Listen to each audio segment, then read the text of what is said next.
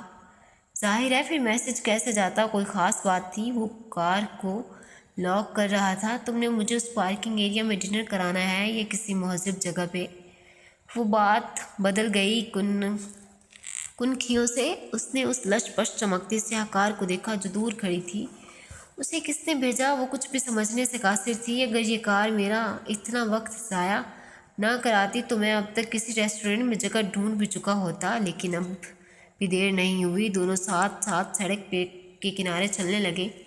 استقلال اسٹریٹ نامی وہ طویل گلی ٹاکسن اسکوائر کے ساتھ ہی نکلتی تھی۔ وہ ہفتے کی رات تھی، استقلال اسٹریٹ روشنیوں میں نہائی، رنگوں اور کمکموں سے سجی رونق کے عروج پہ تھی۔ وہاں لوگ ہمیشہ کی طرح دونوں اطراف میں تیز تیز چلتے جا رہے تھے۔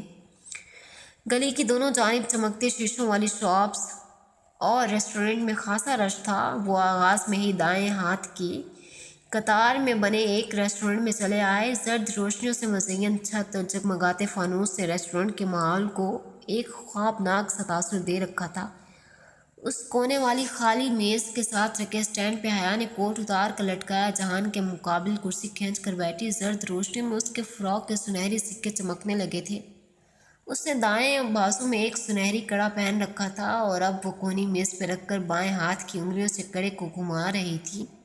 سنہری کلچ اور موبائل اس نے میز پہ ہی رکھ دیا تھا۔ آرڈر میں کروں یا تم؟ دعوت تمہاری طرف سے ہے سو تم کرو۔